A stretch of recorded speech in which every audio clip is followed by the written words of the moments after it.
Ayo memilih apa yang kau suka. Merdeka belajar wujud yang nyata. Raih mimpimu juga cita-cita. Generasi emas Indonesia. Profil pelajar Pancasila tanamkan di dalam dada. Profil pelajar Pancasila cerdas berkarakter itu kita.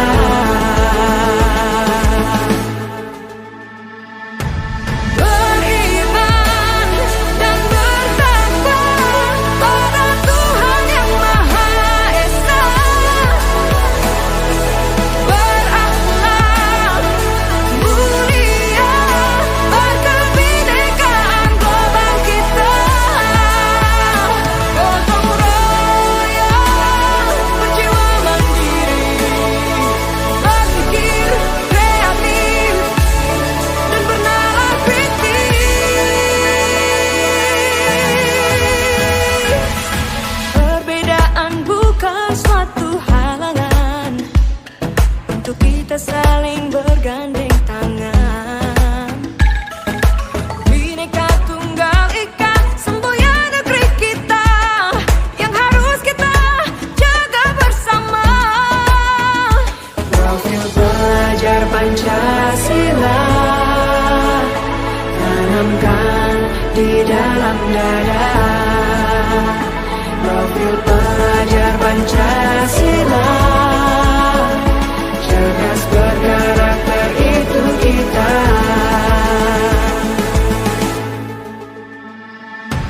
Beriman dan bertakwa pada Tuhan yang Maha Esa.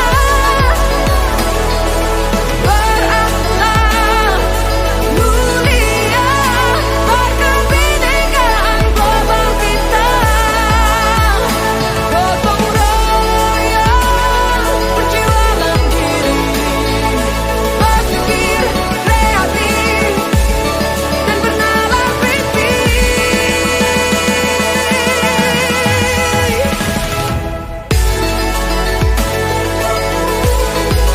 Profil pelajar Pancasila.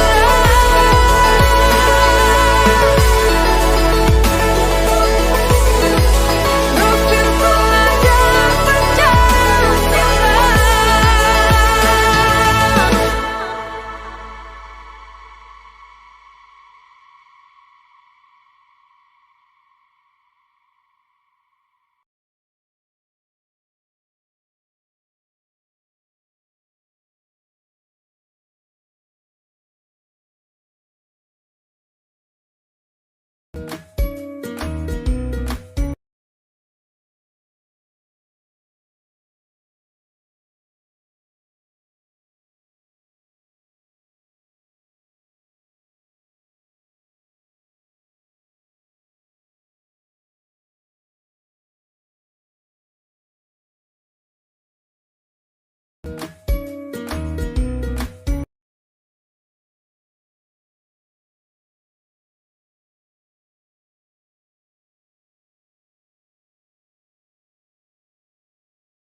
Nafas dalam sila-silanya, kita pelajar Pancasila. Ayo kita jaga untuk Indonesia, bersatu dalam perbedaan.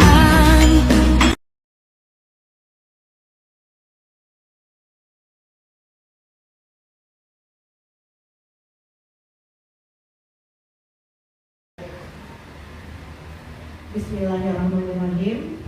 Assalamualaikum warahmatullahi wabarakatuh.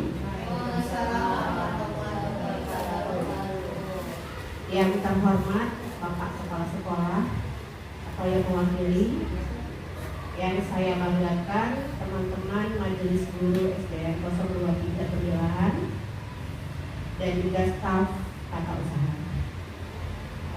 Syukur, alhamdulillah kita panjatkan kepada Allah Subhanahu wa Ta'ala, yang mana atas berkat dan rahmatnya jualah siang hari ini kita bisa bersama-sama berkumpul di ruangan ini untuk mengikuti acara pengibasan modul 1.4 tentang budaya positif yang dilaksanakan dalam rangka salam kita kirakan kepada junjungan kita Nabi besar Muhammad SAW, karena atas jasa beliau yang membawa kita dari alam kegelapan hingga ke alam yang penuh dengan ilmu pengetahuan seperti sekarang ini.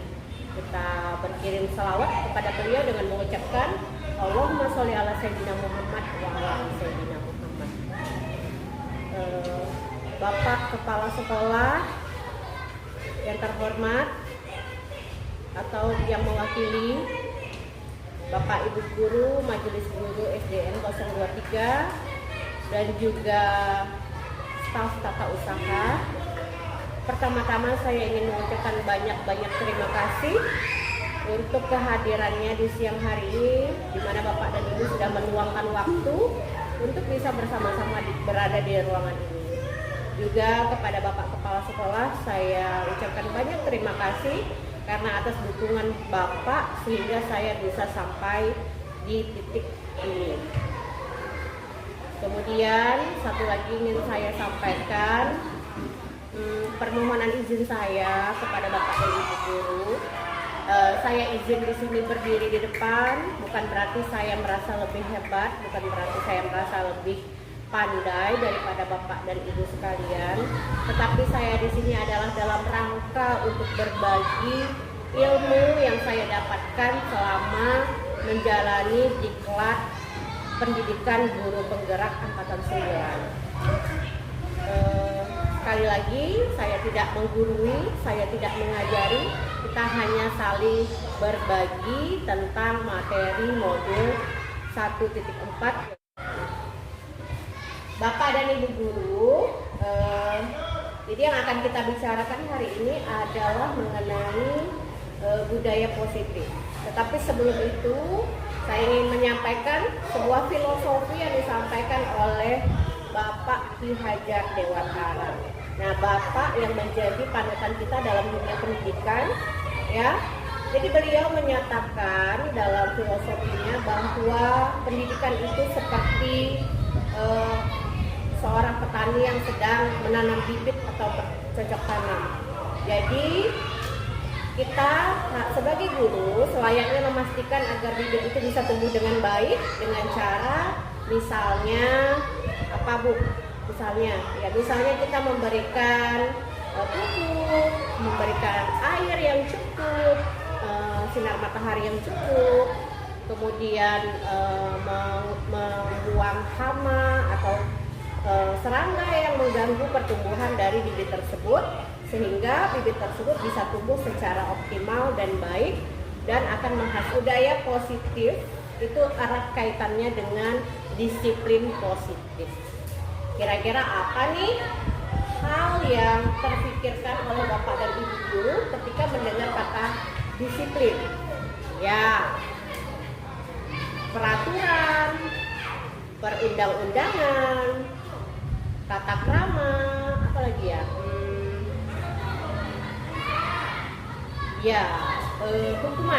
Hukuman sebagai akibat dari sebuah pelanggaran.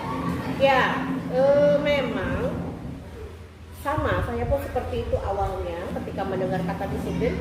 Tentu saja yang terpikirkan oleh saya adalah peraturan, kemudian hukuman, dan lain-lain. Mendapatkan ilmu baru bahwa sebaiknya ketika kita menegakkan kedisiplinan, kalau bisa hukuman itu menjadi alternatif terakhir. Kalau bisa malah tidak digunakan sama sekali.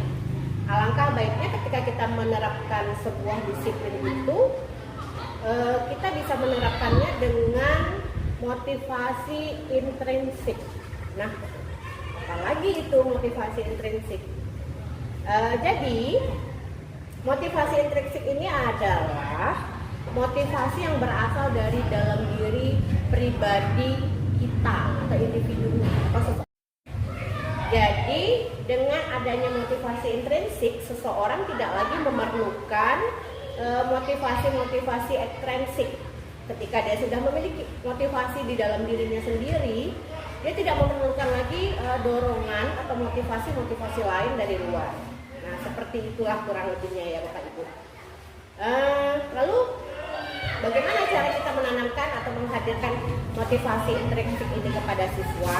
Nah, ada banyak hal Bapak Ibu yang harus kita pahami terlebih dahulu.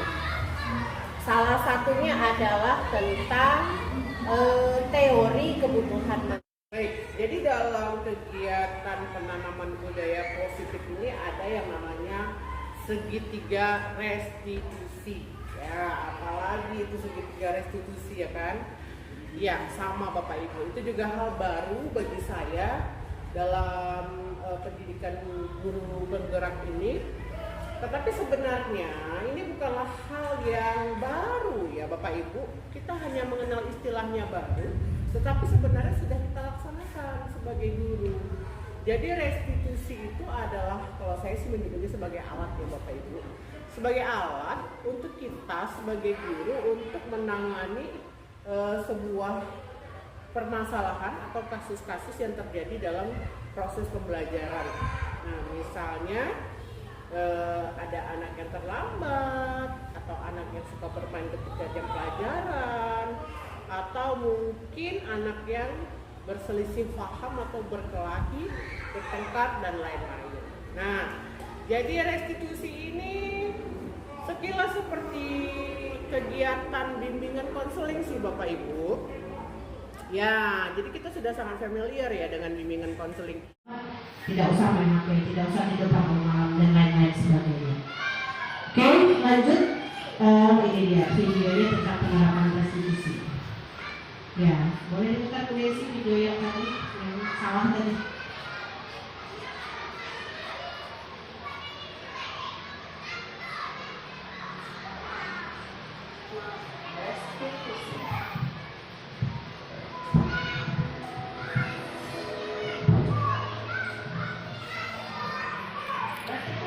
Mengikuti ketiga tahapan dalam segitiga restitusi bergantung pada ringan beratnya suatu permasalahan.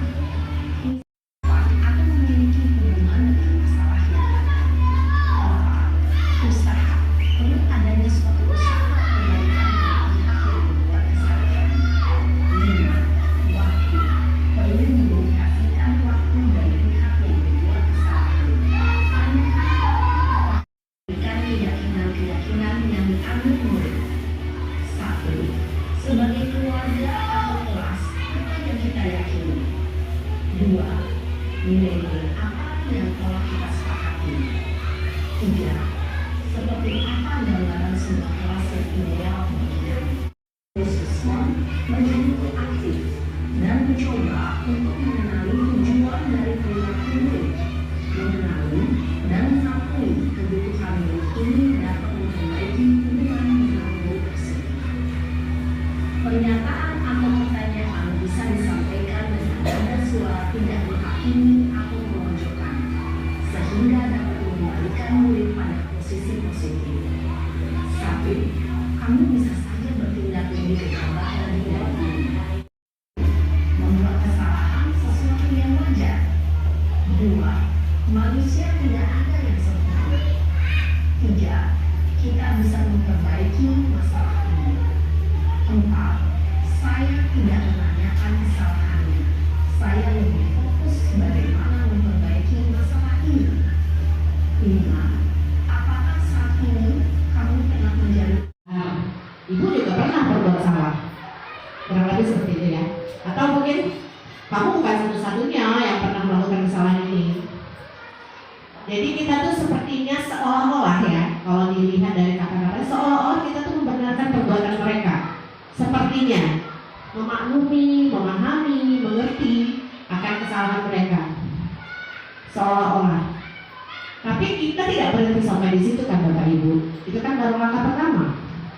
Tidak sampai adalah menanyakan atau memvalidasi kesalahan. Kira-kira memvalidasi ini seperti apa ya?